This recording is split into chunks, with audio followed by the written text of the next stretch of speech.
Welcome to the Demeere podcast. We talk about martial arts, self-defense, and a whole lot more. And now your host, Demeere. Hello, everybody. Welcome to episode 38 of the podcast. And I've got a really fun one to do this time. And I'll talk a little bit about that in a second. But first, as always, this podcast is brought to you thanks to my patrons. And I want to give a shout out to Cole Summers. Cole just recently joined me on Patreon. I want to say thank you to you, Cole, for your support, because it's thanks to you and all my other patrons that this is possible.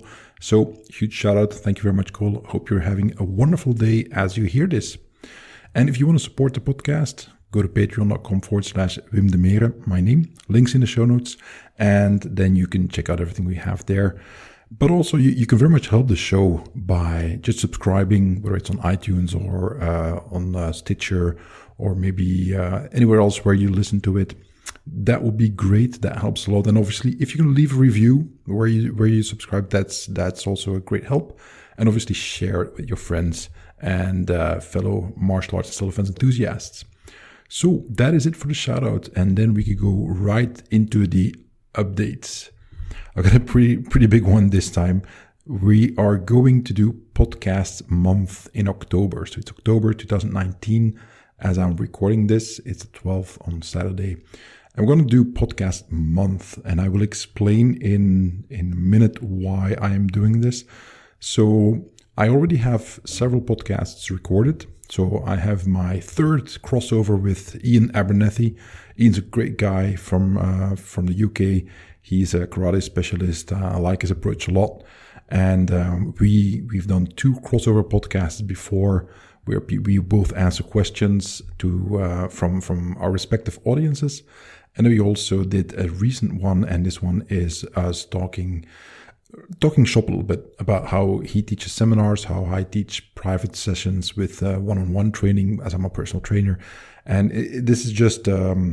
you get a little bit of a behind-the-scenes look of what it's like to be a teacher when it comes to martial arts and self-defense. So I had a lot of fun recording that one, and I will release that one hopefully next week, depending on how things go on Ian's end and so on.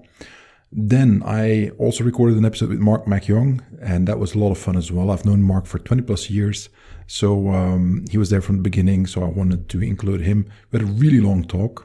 And I think it's going to be very interesting for a bunch of people. He answered a lot of questions that I found interesting, so that was fun. And then just last week, I interviewed Alan Baris, who's also a longtime friend. And Alan's been really busy with tons of stuff, very interesting stuff. He wrote a great book about active shooters and how to avoid them, which is pretty much what I think is going to be the reference work on that topic. And we had a really good talk. Again, a bunch of questions were answered as well. And what I also have in store is that I have the agreement. The date is set for recording an interview with Tammy Yard-McCracken. Tammy teaches at Violence Dynamics, amongst other things. I like her work a lot. She's a psychologist, and it's a really interesting take on self-defense and how you should teach it, how you can train it, and so on. So I'm very much looking forward to recording that one as well. And I will release that episode also. That's probably going to be near the end of the month. I think about the last week, if all goes well. Again, it's always tricky to put times on interviews that I haven't done well, because this kind of stuff happens that, you set a date, and either on my end or on the end of the guest, something happens, life happens, work gets in the way, emergencies and so on, and then you have to reschedule. So, but if all goes well, I should have 4 really good podcasts for you this month. So that'll be fun. And if I can manage it, I'll do a couple additional ones as well with just me talking. So that's what you have looking forward to. And for my patrons, there will be bonus episodes for all 4 of these. So we've got hours and hours and hours of podcast content coming your way this October. So if that doesn't get you all jazzed up, well, then I know I can't really help you. I don't know what I could do to make your life better. But all kidding aside, there's a reason why I am doing podcast month. And that is the main topic for this podcast episode today. On Tuesday the 15th, so that's coming week Tuesday, it's going to be 20 years that I've had a website. So when I realized that a little bit over a year ago, when I accidentally looked up, well, how long have I been doing this stuff? And I looked up my very first website, which I have archived, and I looked it up, and I was like, holy crap, it's been almost 20 years. And my life has fundamentally changed thanks to starting my original website. So I wanted to do something special.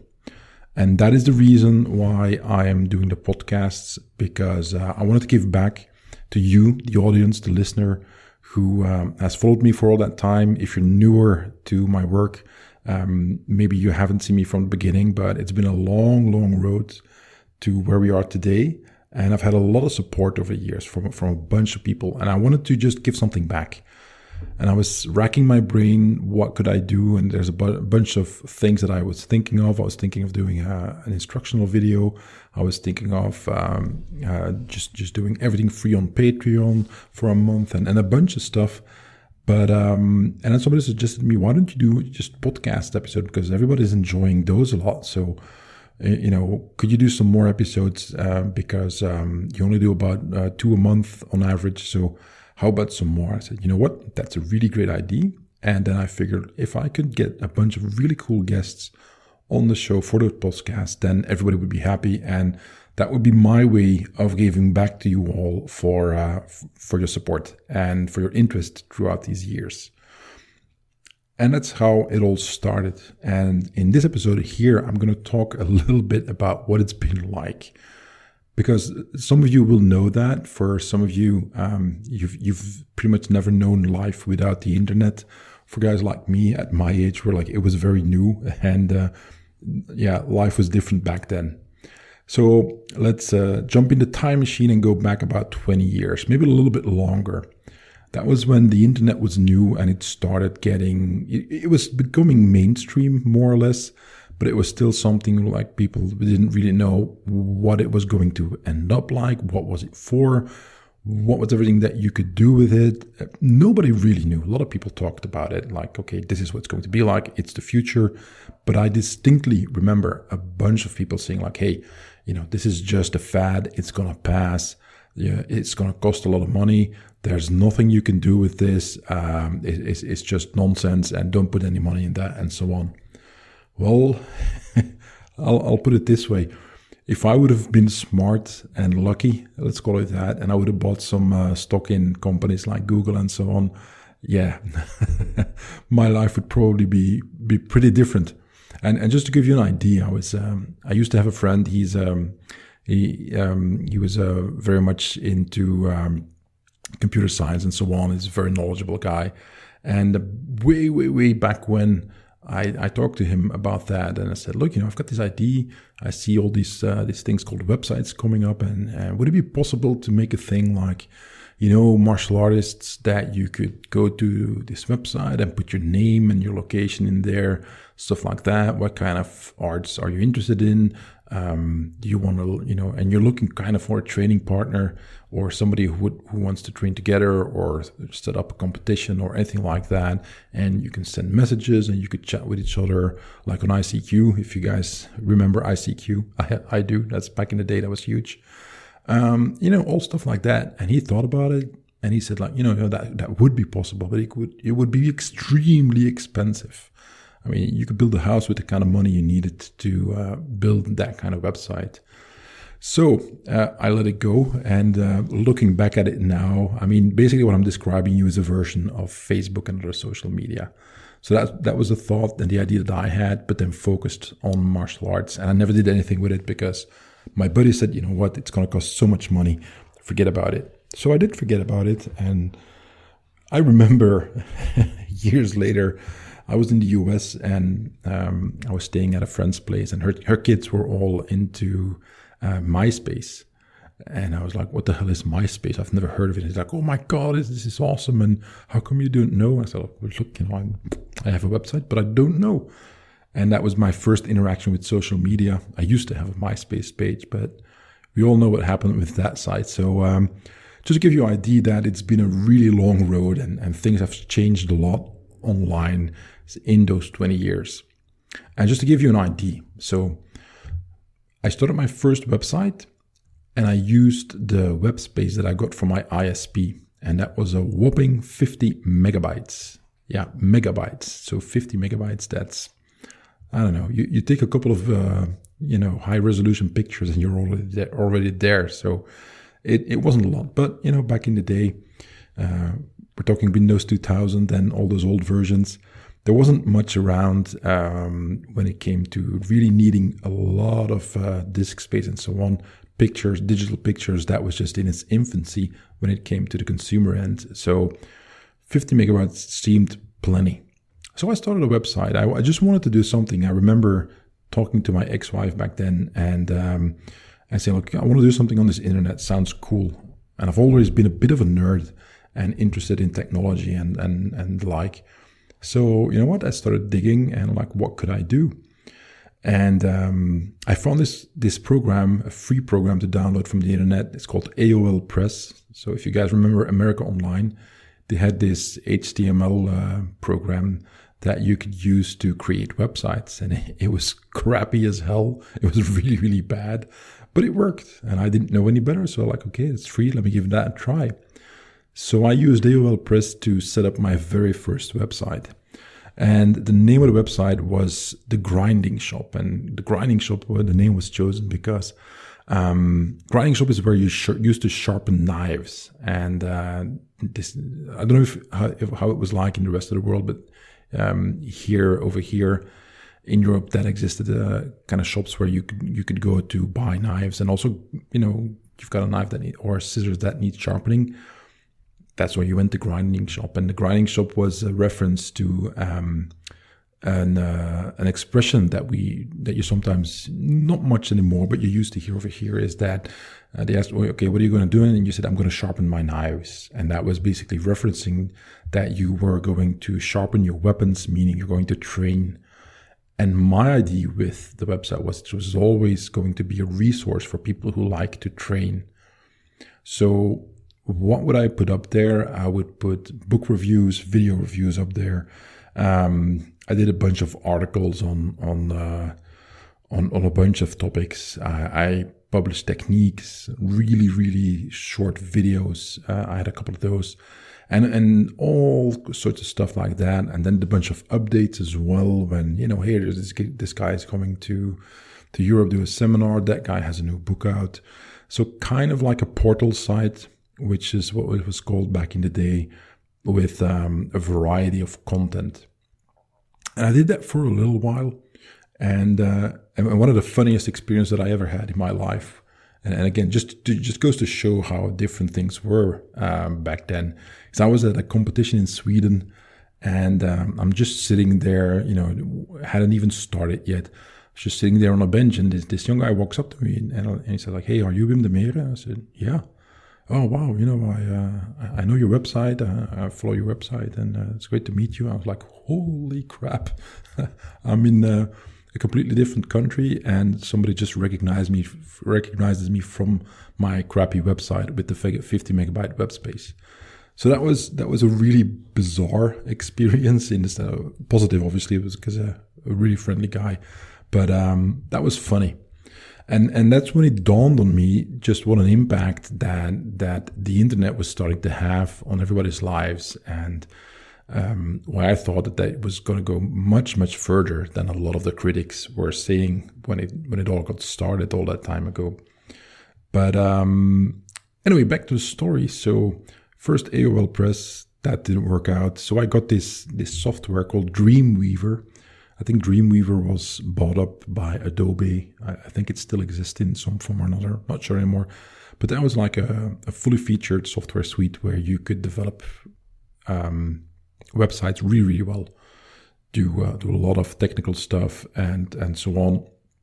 And it was a lot more what we call Wysiwyg, which is what you see is what you get. Is where you can just start putting stuff on a page in Dreamweaver, and then what you see there is what you get on the internet. So that was really awesome, as opposed to having to learn HTML code, which I didn't. I was really, really bad at it. And I remember distinctly that even in Dreamweaver, some stuff was very difficult still, meaning that I wasn't skilled or smart enough to make it work. So let's be honest here. I have a friend, Justin. He stepped in and he helped me out correcting some of the HTML code and fixed basically my site for me. I said, Justin, you're awesome. So Dreamweaver was a really big help. And that made my life easier. And then I could basically get more work done.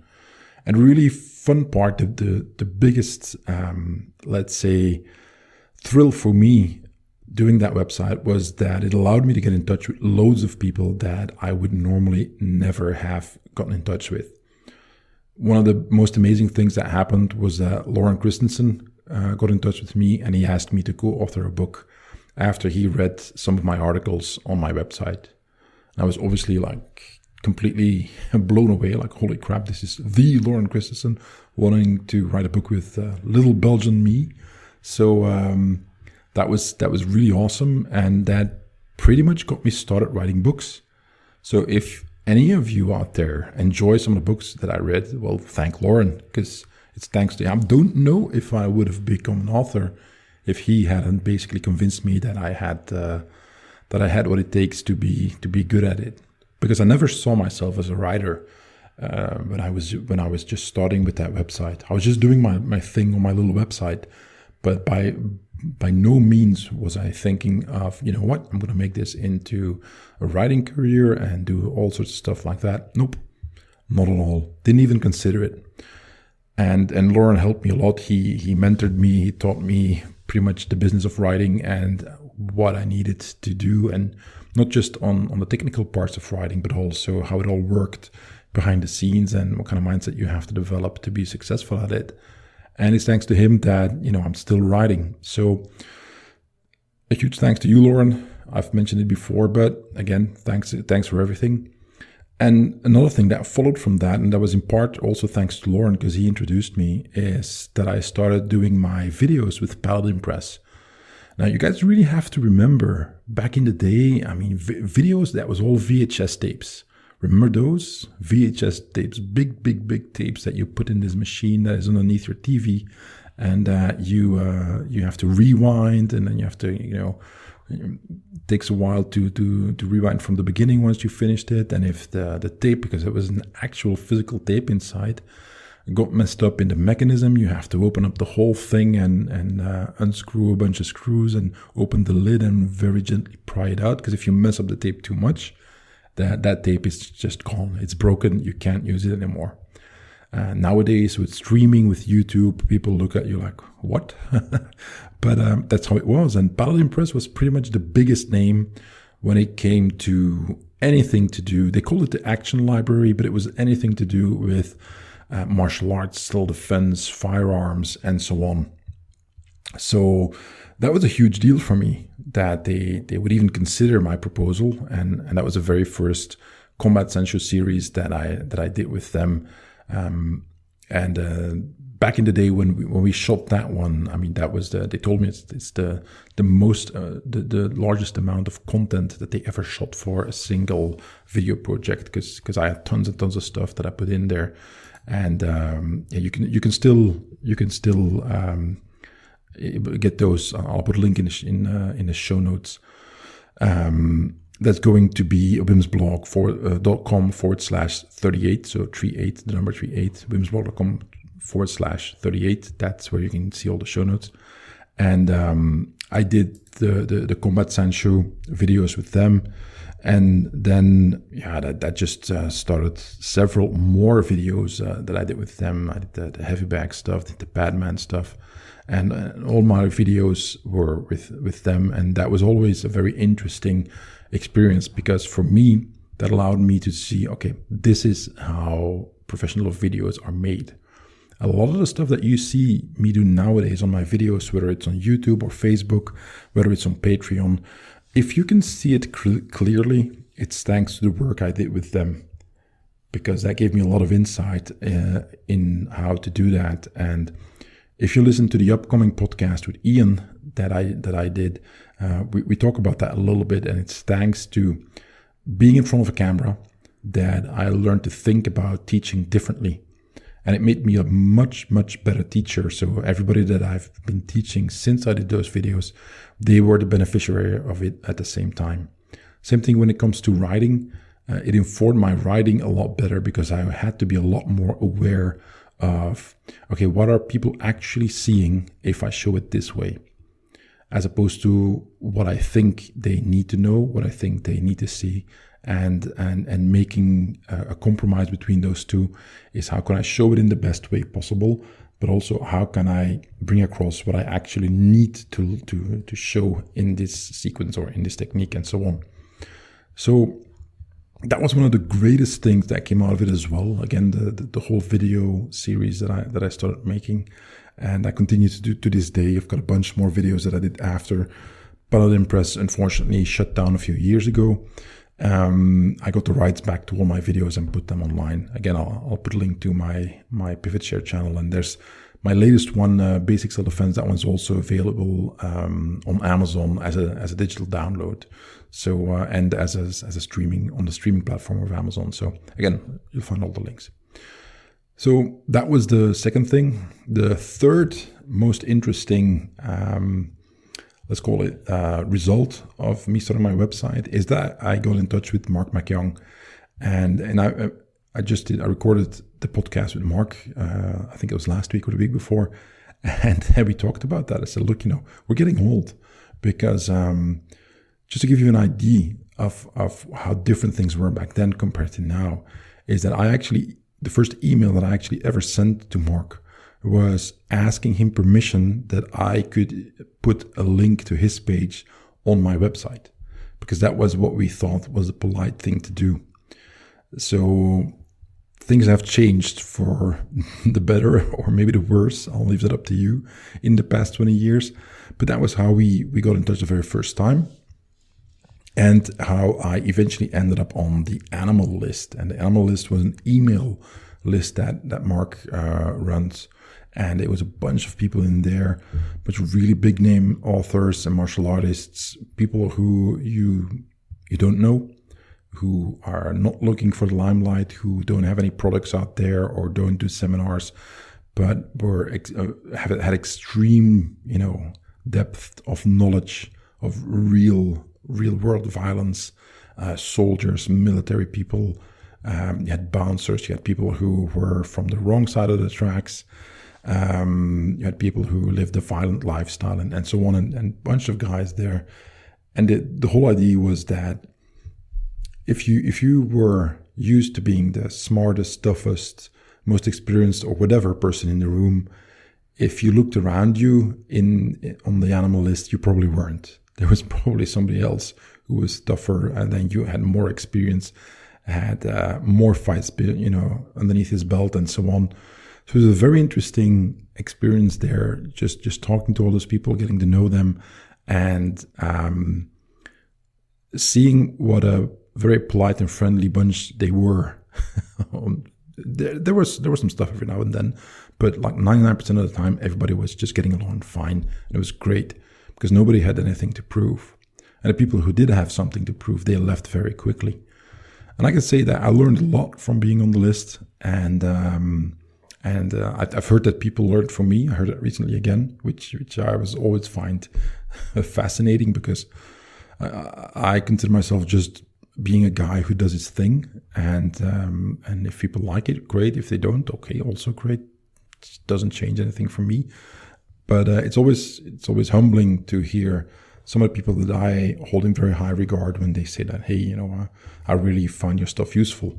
So that was a lot of fun as well. A bunch of really good friendships developed from that.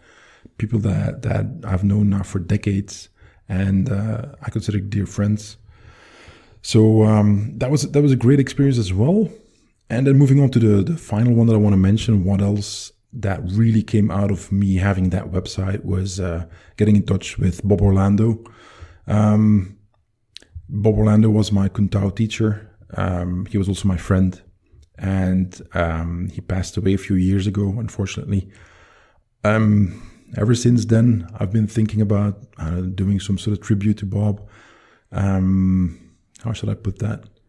I haven't gotten around to it yet, because First of all, I want to do him justice. And another reason is because it still hurts. His passing was not entirely unexpected, but it was one of the more difficult things that I had to do is say goodbye to him on email. And we said our goodbyes. We said what we needed to say to each other. And then eventually Dave, one of his students, called me a little while later and said, look, Bob just passed away. I want to tell you. He had a huge influence on me, much, much bigger than most people know. Very few people actually realize what an influence Bob had on me as a martial artist, as a teacher, and also as a human being. Because there was Bob, the martial artist, the teacher, the guy who wrote books and made really good videos, but there was also Bob the person. And I think pretty much anybody who knew him personally will say the same thing. Bob was a straight shooter. He would tell it to you straight, but he was very compassionate. He was very kind. He was very generous as well. That was my experience. And from the people that I know, they had a similar experience. I remember having Bob, who I hosted him twice in Belgium for seminars. We did a tour, and I was his translator, and therefore I was his demo partner. So he beat me up a lot, but it was all great. I learned a lot, obviously, but I remember having him in my living room, and I was just going through my divorce, and I was in a horrible state, and Bob didn't judge me. But, he gave me some good advice, and he talked about that a little bit, and gave me a book, said, look, maybe read this. And but he never pushed.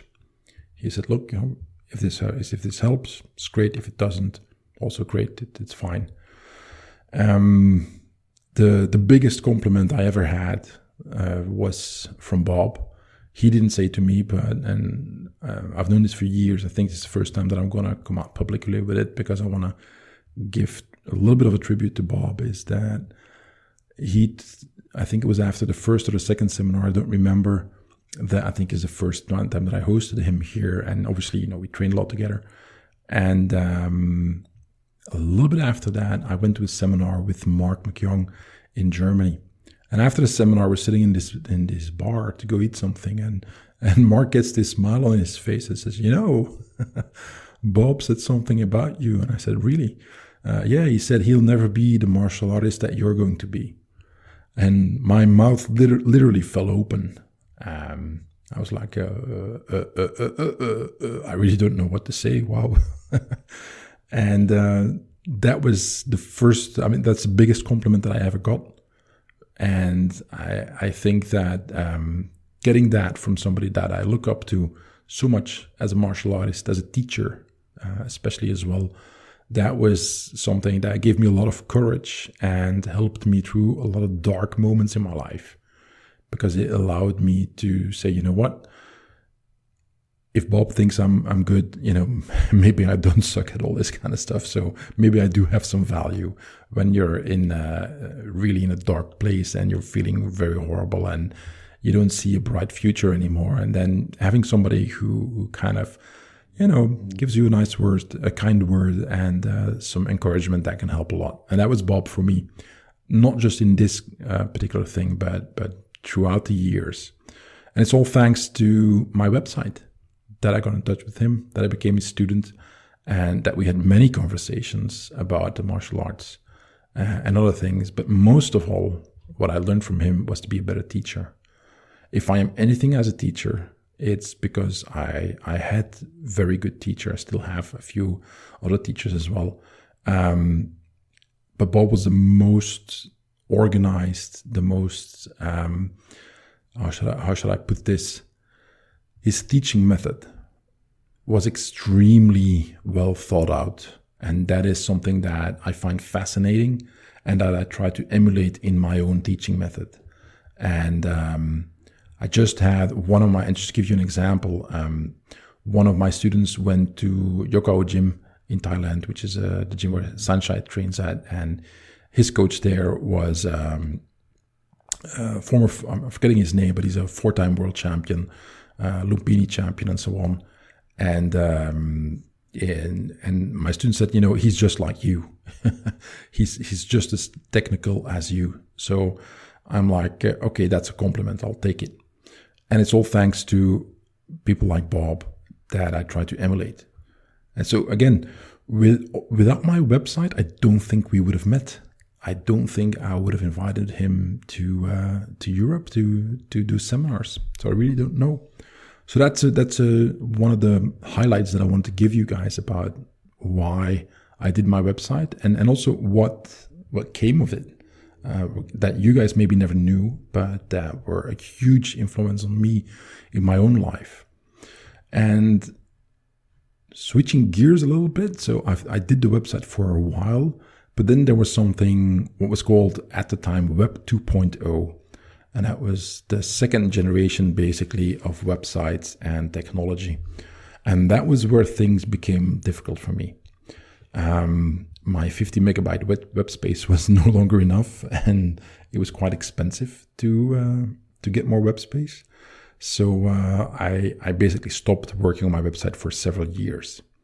In the meantime, I still had my main website, wimdemeere.com, which kind of like it's all about my professional services and so on. I switched to what was called .NET Nuke, which is a hosting platform. A web technology that you could use to make really big websites. It was okay, but it was still pretty technical, and there were a lot of issues with it that were too difficult for me to deal with. So I didn't want to use that for my my website either. So I stopped with that, and then a few years after that, all of a sudden, blogging became a thing. And I remember reading about blogging. I said, what the hell is this blogging thing? Sounds stupid. And I started following a few blogs and a few people who were writing about blogging and the technical aspects. And that was when I learned about WordPress. And WordPress is the platform, the technology that I use nowadays for my blog and for all my websites, basically. And I'm pretty sure that if you visit a website today, you can be pretty sure that WordPress is the technology behind that website. It's huge. So I looked a little bit into that, and then I didn't want to jump right in. So I started my website again on a blogging platform, and I think it was called Blogger. That was by either Google or Yahoo. I don't remember which one that they offered that platform, and it was basically a mini website that you could use for free. There was advertising that they put on it, but you didn't have to pay anything, and it worked quite well. It was really very practical. So I was like, okay, let me give it another try. So I started up again, and then very quickly I found a sponsor, and they paid a little bit of money, but that allowed me to go to a self-hosted platform, and that was on Bluehost. So Bluehost is a web host. They offer space where you can, for X amount per month, you can host your website on them, and they offer the technological platform to you. I stayed with them for many, many years. I was relatively happy with them. There were a couple of really frustrating moments when Bluehost messed up, but in the end, I needed to part ways with them because they were bought up by another big company. Service went really, really downhill, and they throttled the website, which means that if I had a bunch of people visit my blog suddenly, or if something went viral, an article goes viral or a blog post goes viral, which you cannot predict, well, they would slow down my website because otherwise it puts too much stress on their servers. So when I most needed my web host to be really good, that's when they said, nope, you don't really get much, you don't get much traffic this way. So I was a little bit in a pickle there because moving up to a better web host was and still is pretty expensive. So I didn't want to invest in it and all that much. And that was one of the key things I promised my then ex-wife when I really started in the beginning with my first website. I promised, look, I'm going to put time in it, but I'm not going to put money in it. Because otherwise it's a bottomless pit. You can keep putting money in websites forever until you're broke. So I said, I'm not going to do that. And to this day, I still haven't done that. If everything's always been sponsored. And that brings me to the final part of this journey, and that is Patreon. I started my Patreon almost 4 years ago. In January, it'll be 4 years. And that was probably the best decision ever. And I did it in the worst way possible. I started late in January, and immediately, and I thought that, it's going to take a long time before somebody joins. And all of a sudden, I started like the day after, I had about a dozen people join up right away. That blew me away. I was like, holy crap, that's crazy. But it also meant that I had to create all the content for January in the space of like 3 days. And that obviously didn't work out. So I did it in the worst possible way. But in the meantime, I think I've managed to create a library of content that is actually worth every penny that people pay for it, because I think we must be getting close to 80 or 90 hours of video material, unique, that you can't see anything or anywhere else that's available there. So that's quite a lot. And also the newsletter and all the other stuff that is on there. I mean, it's getting huge. The other thing is that it allows me direct interaction with people who like my work. Facebook and social media is great, but that could just be somebody who writes a comment, who just sees a picture, a video, a link that I share, and they click the like button or they leave a small comment, and I might never see them again.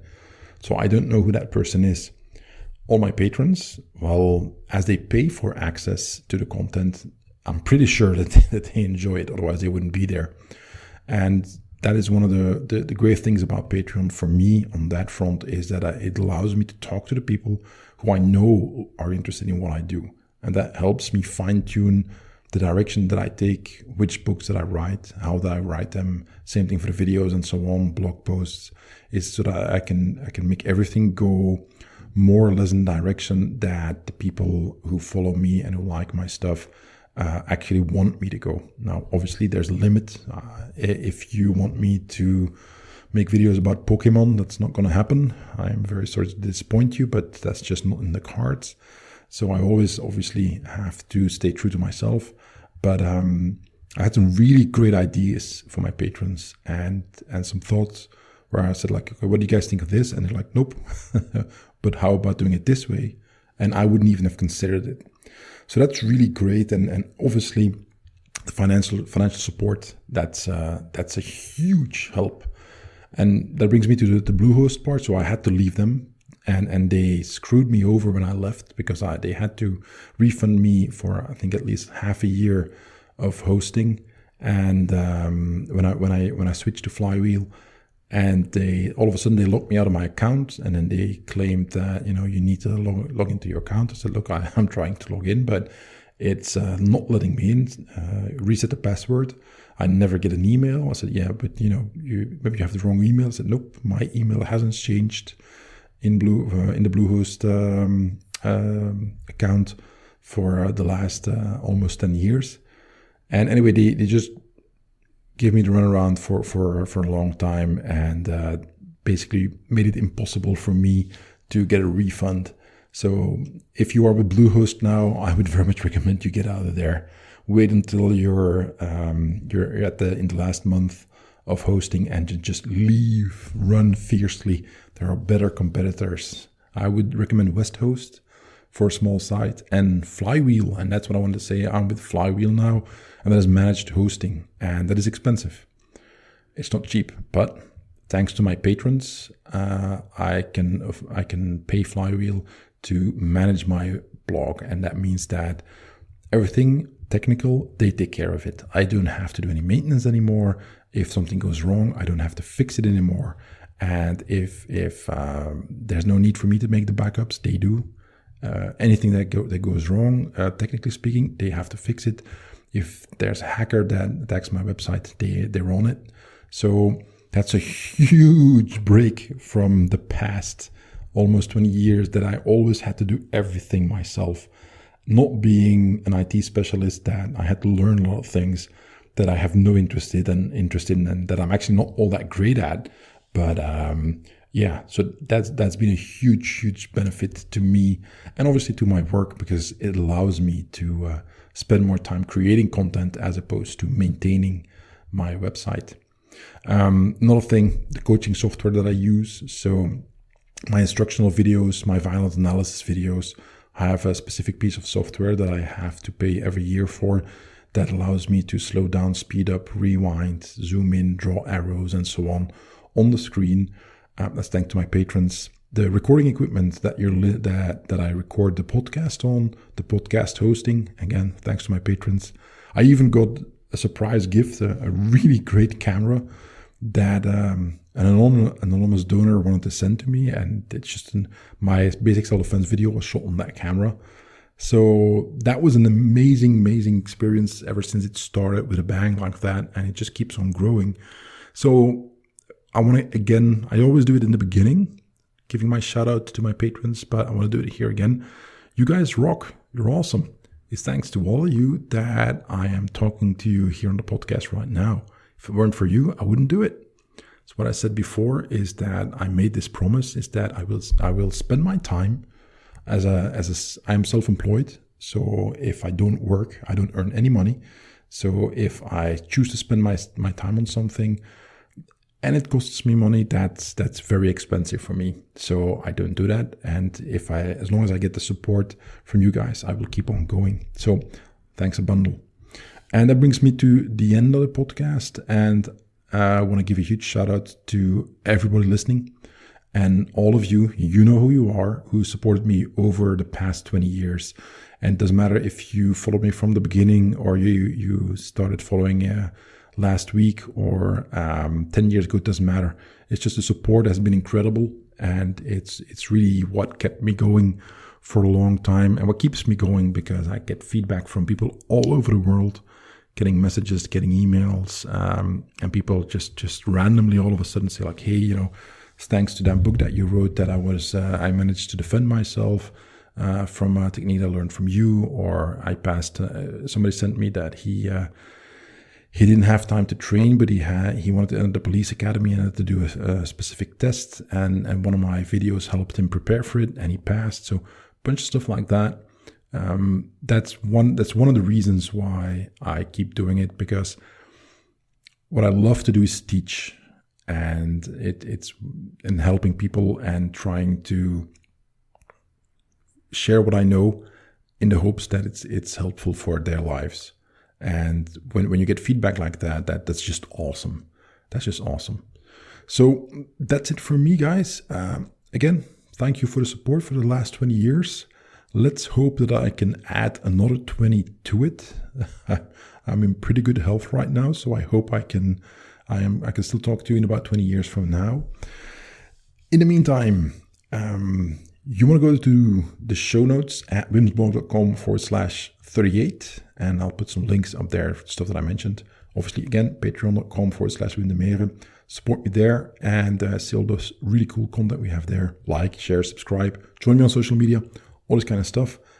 And don't forget, we have a bunch of podcasts coming up in the following week. So October is podcast month, and I hope you enjoy that very much. In the meantime, I will talk to you next time.